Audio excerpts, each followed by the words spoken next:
Salut les amis, aujourd'hui je vais vous présenter un jeu que je voulais essayer depuis un moment. Il s'agit de Carrion, qui est un jeu vidéo d'horreur inversé, développé par Phobia Game Studio et édité par Devolver Digital. Sorti en 2020, il se distingue par son concept original où le joueur incarne une créature tentaculaire. Et Dieu sait que j'ai le bras long, créature cherchant à s'échapper d'un laboratoire souterrain.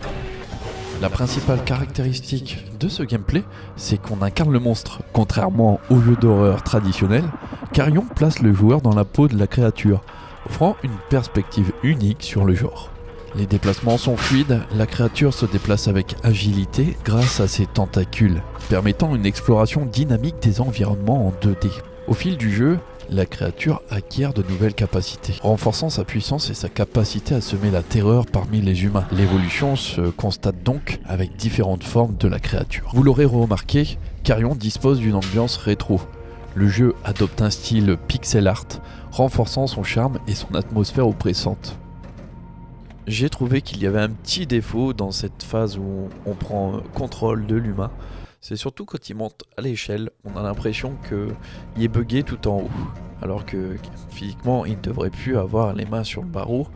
Ce détail n'aura pas échappé à mon œil d'expert en jeux vidéo, qui va justement impacter très négativement la note. Je retiens que ça d'ailleurs. Carrion a été salué pour son concept innovant et son gameplay immersif, offrant une expérience où le joueur devient la menace, inversant ainsi les rôles traditionnels des jeux d'horreur. Je voulais un peu vous parler d'argent, mais hélas je n'ai pas trouvé d'informations publiques précises concernant le budget de développement ou les recettes générées par le jeu Carrion. Les détails financiers de ce type sont souvent confidentiels et ne sont pas divulgués par les développeurs ou les éditeurs. Cependant, Carrion a reçu un accueil positif de la part des joueurs et de la critique, ce qui suggère qu'il a rencontré un certain succès commercial. Par exemple, le jeu a été bien noté sur des plateformes comme jeuxvideo.com. De plus, il a été inclus dans des services d'abonnement tels que le Xbox Game Pass, ce qui a pu contribuer à sa visibilité et à son succès financier. Dans le jeu Carrion, il est intéressant de noter que contrairement à mon expérience habituelle, j'ai trouvé le jeu plus accessible en utilisant une manette plutôt qu'un combo clavier-souris. Cette observation est d'autant plus surprenante que dans de nombreux jeux, le clavier et la souris offrent souvent une précision accrue, notamment pour les actions nécessitant une visée précise. Cependant, la fluidité des déplacements et l'ergonomie de la manette semblent mieux convenir à la jouabilité spécifique du titre. Cette préférence peut varier selon les joueurs, certains trouvant le clavier et la souris plus précis, tandis que d'autres privilégient la manette pour sa maniabilité. Il est donc recommandé d'essayer les deux configurations pour déterminer celle qui offre la meilleure expérience de jeu en fonction de vos propres préférences. Donc moi, j'ai préféré. Vous l'auriez deviné, répondez en commentaire. En ce qui concerne sa durée de vie, Carrion n'est vraiment pas long, il dure entre 4 et 5 heures.